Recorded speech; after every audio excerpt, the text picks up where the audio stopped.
Muito bem, agora o capítulo de número 14, tá? Teologia Sistemática 2, é um pequeno capítulo que fala da universalidade da igreja.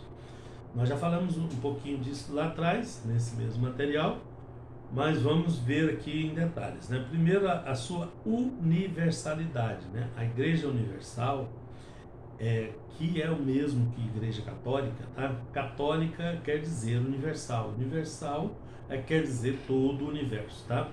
Quanto à universalidade da igreja, né? O reino de Cristo é universal, portanto também a igreja de Cristo também ser, né? Por isso a igreja também ser universal.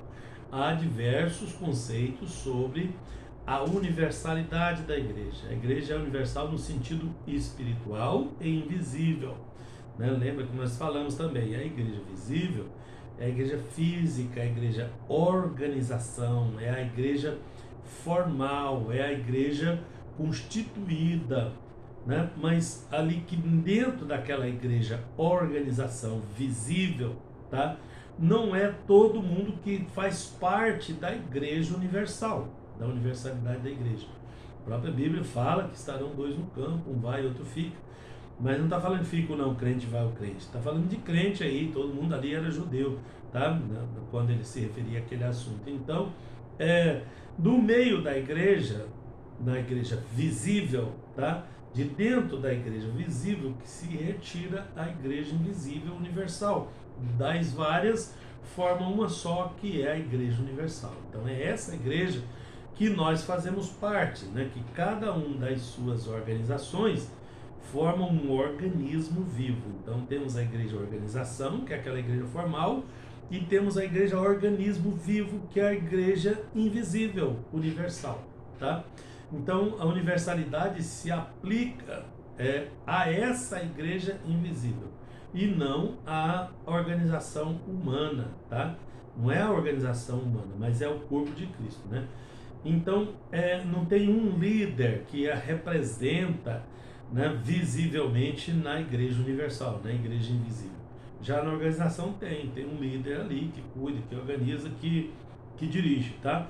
Na igreja universal, na igreja invisível, na igreja organismo, o líder é o próprio Cristo, que é o sumo sacerdote dela, né? Ele é o agente real e único da universalidade da igreja. Então, nós temos que entender o conceito de igreja universal para que a gente se sinta parte da igreja universal, tá? A organização, ela é humana, né? Você mora num bairro, você congrega numa igreja aqui. De repente você muda de cidade, de trabalho, de local, onde não dá mais para ir naquela igreja, você entra em outra igreja. Você saiu de uma organização e entrou em outra, mas você que é da igreja invisível, né, do organismo vivo que é a igreja, continua parte da igreja universal, mesmo mudando de organização, tá? Então, a universalidade, além de envolver todo lugar que tiver um salvo, né, todos eles fazem parte dessa universalização, ainda faz parte da igreja temporal, de todos os tempos, todos os lugares, todas as línguas, povos, tribos e nações, em todos os tempos, até os que já morreram, faz parte da igreja invisível, da igreja universal. Esse é o conceito da universalidade. Então, ela expressa a sua universalidade por meio da fé, do amor, que une a todos num só corpo. Então, tem as dogmáticas, as regras dela, né? E através dessas regras todas, une todo mundo em um só corpo. As práticas cristãs, né, essas que eu estou falando, em todos os tempos, né? Da adoração, do culto, testificam a universalidade da igreja. Eu costumo até brincar, falando, você sai daqui, eu fui em São Paulo, no interior de São Paulo, né? Estou em Goiás, mas fui em São Paulo, e lá eu entro na igreja, num lugar que eu não conhecia, que eu nunca tinha ido, eu chego lá, fui na igreja, parecia que eu estava em casa aqui, tudo né, da mesma, né, tudo farinha do mesmo saco, como diz o caipira aqui em Goiás, tá?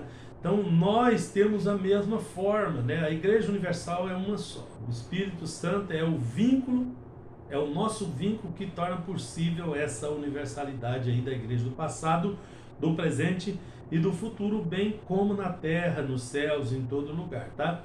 O arrebatamento da igreja será universal, bem como o milênio e o governo final de Cristo sobre a igreja. Essa igreja universal, eu ainda estou até curioso com ela, né, com relação a algumas partes, né? Questão de língua, questão de, né? Não temos explicação para isso, mas tem aquela curiosidadezinha, né? Mas é essa igreja invisível, universal, que nós fazemos parte, graças a Deus, né? Todos nós estamos partes e presentes nela. Obrigado.